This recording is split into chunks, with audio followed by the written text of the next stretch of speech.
ഒട്ടും ആവലാതിയില്ലായിരുന്നു. ഒരു അഭിമുഖത്തെയോ ഒരു മീഡിയയെ അഭിമുഖീകരിക്കുമ്പോൾ ഒട്ടും ആവലാതിയോ അല്ലലോ ഇല്ലാതെയാണ് അദ്ദേഹം സംസാരിക്കുന്നത്. അതെനിക്ക് തോന്നുന്നു സർവ്വതല സ്പർശിയായ ഒരു വികസനം കേരളത്തിൽ കൊണ്ടുവരാൻ താൻ പ്രതിനിധാനം ചെയ്യുന്ന സർക്കാരിന് കഴിഞ്ഞിട്ടുണ്ട് എന്നുള്ള അദ്ദേഹത്തിന്റെ വിശ്വാസം കൊണ്ട് തന്നെയായിരിക്കും. എങ്കിൽ പോലും അദ്ദേഹം എടുത്തു പറഞ്ഞ ഒരു കാര്യത്തിൽ പറ്റി സനീഷ് പറഞ്ഞു, അതൊന്ന് അതിദാരിദ്ര്യമുക്ത സംസ്ഥാനം എന്നുള്ള കാര്യമായിരുന്നു.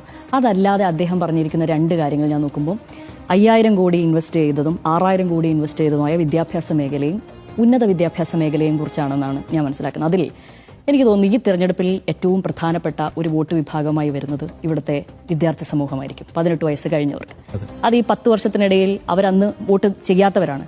ഈ 10 വർഷത്തിനിടയിൽ ഈ വികസനവും ഒക്കെ കണ്ട് ഈ ഗവൺമെന്റിനോട് ഒരു ആഭിമുഖ്യമുള്ളവരോ ഇല്ലാത്തവരോ ആയിരിക്കാം, അവരെയാണ് ആകർഷിക്കേണ്ടത് എന്നുള്ളൊരു ഇലക്ഷൻ സ്ട്രാറ്റജിസ്റ്റിനെ ഞാൻ കാണുന്നു പിണറായിയിൽ ഈ ഘട്ടത്തിൽ എന്നാണ് എനിക്ക് തോന്നിയിരിക്കുന്നത്.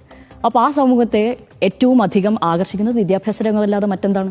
ഉന്നത വിദ്യാഭ്യാസ രംഗം, അതുമായി ബന്ധപ്പെട്ടുള്ള അവിടെ നടത്തിയിരിക്കുന്ന വികസന പ്രവർത്തനങ്ങൾ, അതുവഴി ഒരു പൗരന് ലഭിക്കാവുന്ന ആനുകൂല്യങ്ങൾ, ഈ കാര്യത്തെ പറ്റിയാണ് അദ്ദേഹം കൃത്യമായും പറയുന്നത്. ഈ 3 കാര്യങ്ങളാണ് ഇത്രയധികം, ഞാൻ പറഞ്ഞില്ല, സർവ്വതല സ്പർശിയായ വികസനങ്ങൾ ഉണ്ടായിട്ട് പോലും അദ്ദേഹം എടുത്തു പറയുന്ന 3 കാര്യങ്ങൾ ഇതായിരുന്നു.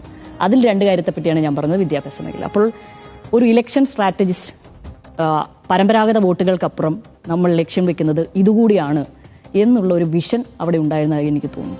മറ്റൊന്ന്, ഈ പറയുന്നത് പോലെ വർഗീയതയ്ക്കെതിരെ സംസാരിക്കുമ്പോൾ തീർച്ചയായും പല ഘട്ടങ്ങളിലും ഈ പാർട്ടിയിലെ മറ്റു നേതാക്കൾക്ക് അവർ നടത്തുന്ന പ്രതികരണങ്ങളിലൂടെ ചില വിഭാഗം ജനങ്ങളെയെങ്കിലും തെറ്റിദ്ധരിപ്പിക്കുന്ന രീതിയിലേക്ക് കാര്യങ്ങൾ എത്തിയിട്ടുണ്ട്. അത് ജമാഅത്തെ ഇസ്ലാമിക്കെതിരായ പരാമർശം വരുമ്പോൾ അത് മുസ്ലിങ്ങൾക്കെതിരാണോ എന്ന നിലയ്ക്ക് പല നേതാക്കളും അങ്ങനെ സംസാരിക്കുമ്പോൾ അതിലൊരു വ്യക്തത കുറവ് നമുക്ക് വരാറുണ്ടായിരുന്നു. പക്ഷേ അതുകൊണ്ട് തന്നെയാണ് അത് വാർത്തയായി വരികയും ചെയ്യുന്നത്. അപ്പോൾ ആ ഘട്ടത്തിൽ പിണറായി അതിനെ വളരെ ക്ലിയർ കട്ടായിട്ട് അതിനെ അങ്ങ് മാറ്റുകയാണ്. അതായത് RSSനെ വിമർശിക്കുന്നത് ഹിന്ദുക്കൾക്കെതിരാണോ, ജമാഅത്തെ ഇസ്ലാമിനെ വിമർശിക്കുന്നത് മുസ്ലിങ്ങൾക്കെതിരാണോ, അങ്ങനെയാണ് എന്ന് ചിത്രീകരിക്കുന്നവരാണ് സത്യത്തിൽ വർഗീയവാദികൾ. അവർക്കെതിരെയാണ് ഞങ്ങൾ പോരാടുന്നത്, അവർക്കെതിരെ എല്ലാ കാലത്തും പോരാടിയിട്ടേ ഉള്ളൂ.